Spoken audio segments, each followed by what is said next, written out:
Le bizutage des apprentis, voilà un sujet assez sympa en réalité qui tourne en général très bien dans nos commerces et chez les artisans en général. Donc récemment, des bouchers ont été condamnés pour harcèlement envers leurs apprentis suite à un bizutage répété, permanent et sans doute un peu chiant. Mais heureusement, c'est très loin d'être la règle. Quand t'es apprenti, t'arrives dans un métier et t'arrives aussi dans le monde des adultes et ça, c'est pas facile. On te demande de travailler dur, de te lever le matin plus tôt sans doute, d'apprendre un métier qui va être assez compliqué, faut pas rêver. En plus, c'est fait de nouveaux mots, tu es entouré vraiment que d'adultes et c'est peut-être la première fois pour toi, donc vraiment c'est pas simple. Les artisans commerçants ont tous leurs habitudes de petits bizutages un peu sympas, on va faire le tour et on va voir pourquoi l'esprit de corps se dégage de ce genre de petites initiations en général très sympathiques. Et d'ailleurs, je vais vous donner plein d'exemples à la con, récolter ça et là, comme par exemple l'échelle à monter les blancs en neige. Bon, vous êtes prêts à la grimper avec moi juste après le générique ?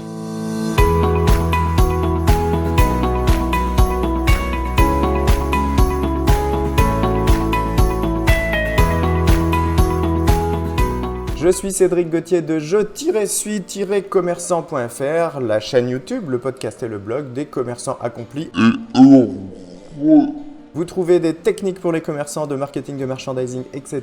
qui vous aident simplement à devenir de meilleurs commerçants, d'être plus aboutis, de réussir vos ventes et votre commerce et d'augmenter votre business et d'améliorer votre CV. On parle donc d'apprentissage chez les commerçants, chez les artisans et de tous ces petits moments un peu rigolos où on se moque un peu gentiment de nos apprentis. Je vais aussi vous expliquer pourquoi les moments difficiles d'un apprentissage sont importants en réalité pour mieux apprendre et pour intégrer mieux un métier. Et à la toute fin, je vous donne plein de petits trucs de bizutage un peu rigolos et je vais vous donner une histoire perso, vraie, qui était assez géniale d'un apprenti qui s'en est hyper bien sorti.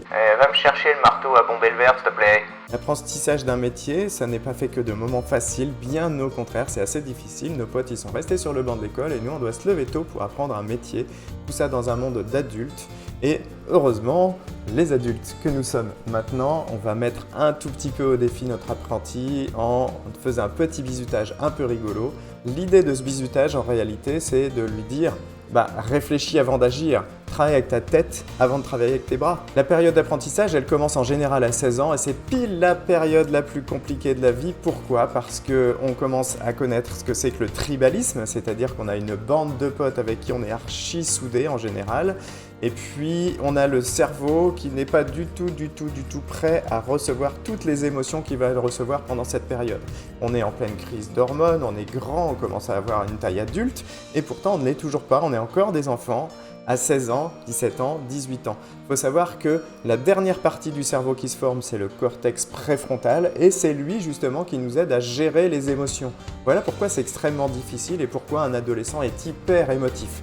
Et en plus, pour sa construction à lui, il a besoin de se mettre en opposition totale avec le monde adulte pour pouvoir mieux y pénétrer tout simplement. Il a besoin en fait de se débattre entre son enfance et son côté adulte qu'on va lui demander. Il faut imaginer ce qui se passe à l'intérieur d'un adolescent, souvenez-vous, moi je me souviens bien. Les hormones, ça s'énerve dans tous les sens. Les mecs, ils voient une nana passer, ils en peuvent plus. Les nanas, elles font « Oh, il est beau, oh, il est beau, oh, il est beau ». Et à l'intérieur de ça, on a un apprenti qui arrive dans une entreprise, qui est encore un enfant, qui sait rien, qui est très impressionné et à qui on va demander beaucoup de choses. On va lui demander d'être toujours attentif, de comprendre vite, de comprendre bien.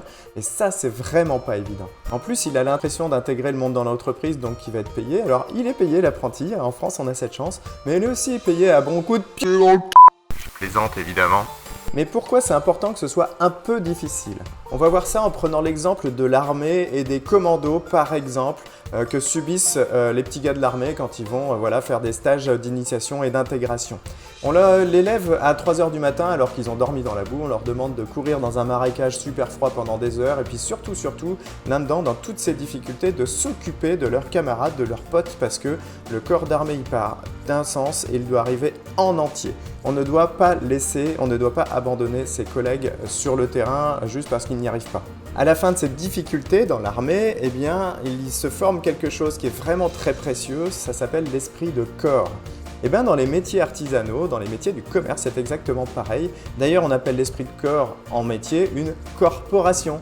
Étrangement, ça ressemble un peu, n'est-ce pas? L'étymologie est là. Le bizutage, il arrive à ce moment-là. En fait, c'est une forme de tribalisme, de rite de passage, de rite d'initiation, sauf qu'on le fait bien sûr un peu plus rigolo. Et ça explique finalement à l'apprenti que maintenant que tu as été bizuté, eh bien, tu as les petites clés, les petites astuces qui font que maintenant tu fais vraiment partie du métier, tu fais vraiment partie du corps, parce que tu as même les combines un peu marrantes que personne ne connaît, hormis l'intérieur de la profession. C'est bon, tu es dans le cercle. Ça sert également au fameux petit bisu de l'occasion de se dire réfléchis, tu es dans un métier manuel peut-être, eh ben réfléchis d'abord, ça va vraiment t'aider, travaille avec ta tête, travaille pas tout de suite avec tes bras et en fait là tu vas devenir bon. Allez, voici les plus classiques et les meilleurs finalement des bizutages un peu potages de ce qu'on peut demander à un apprenti, et la plupart du temps, pour la petite explication, quand un apprenti on lui demande quelque chose, on lui dit d'aller chercher dans les commerces voisins qui ont un peu l'habitude normalement, qui se refile l'apprenti en disant « Ah mais non, c'est pas moi qui l'ai, va voir en face à la boulangerie, va voir en face à la pâtisserie, va voir en face chez le chocolatier, va voir en face à la pharmacie, etc. etc. » Et l'idée, c'est de le faire un peu balader sur un truc un peu débile que les adultes comprennent très bien et que lui, dans son innocence encore enfantine, n'a pas vu arriver. Hé gamin, amène-moi la lime à épaissir et puis grouille-toi. Tu files en face à la pharmacie, tu vas me chercher du sirop de cordon, j'ai un peu mal à la gorge là. Grouille-toi, tu vas dans la caisse là-bas à outils, puis tu vas me chercher le fer à défriser le persil, ok? Tu te grouilles de nettoyer, tu prends le seau de vapeur et puis tu te grouilles. Tiens mon petit gars, tu vas me chercher, là-bas au fond tu vas trouver, il y a une machine à désosser les canards, ce serait bien utile pour aujourd'hui. Tu vas en farce chez le pâtissier, je vais prêter la corde à virer le vent, donc s'il te plaît. Tu vas voir la coiffeuse et puis tu lui demandes qu'elle me rende le seau de cyprine, s'il te plaît. Va me chercher le fusil, affûter les allonges et puis grouille-toi. Mon petit père, tu me donnes l'éplucheur à fraises, s'il te plaît? Tu vas en face chez le pizzaiolo là, tu lui demandes la boîte à étincelles parce qu'on doit allumer le four. Oh, petit père, tu vas me chercher le moule à croissant et puis que tu te grouilles, s'il te plaît. Et mon pote, tu te grouilles de graisser les plats là, et puis tu vas chercher, ça c'est pas la bonne graisse, tu vas graisser avec de l'huile de pâte d'anguille. Émagne-toi. Tu vas dans le placard et tu récupères de l'huile de coude, ok? Bon, j'en passais des meilleurs. Si vous en avez des plus originales, vous me les mettez en commentaire, j'adore ça. Et je pense que tous les artisans que nous sommes, on adore ce genre de petites conneries qu'on va pouvoir envoyer nos apprentis de manière un peu plus originale. Et je vous avais promis une vraie histoire, une belle histoire. Je travaillais dans une boucherie à l'époque et notre apprenti était un peu grande gueule, il était super sympa, très malin, il travaillait super bien, il était hyper courageux, mais il n'en entendait que lui dans le laboratoire. Et il était un peu secrètement, légèrement attiré par la petite pharmacienne d'en face, qui était approximativement de son âge. Eh bien, on l'envoie donc chercher évidemment un peu de sirop de cordon pour une toux récurrente qu'on a feintée depuis même la veille. D'ailleurs, j'étais voilà. Et donc, c'est un travail quand même de bisuter un apprenti. Lui, dans son innocence un peu sympa, il va, et puis on lui dit tu demandes à la petite que t'aimes bien, à la limite ça te fera rentrer en conversation. Il était un peu timide. Il lui demande, et les nanas à côté, les vendeuses à côté comprennent, se marrent, lui expliquent qu'on s'est moqué de lui, et lui, voilà, tout penaud, oreilles rabattues. Et par contre, celle qu'il aimait bien en profite pour lui dire ouais, ils se sont moqués de toi, mais à la limite, tu veux pas qu'on aille boire un verre ensemble? Mais non, trop bien pour lui, il était trop content. Ils sont sortis un peu ensemble d'ailleurs, alors je vais pas vous dire qu'ils sont mariés, qu'ils ont eu des enfants, c'est pas vrai du tout, ça s'est arrêté.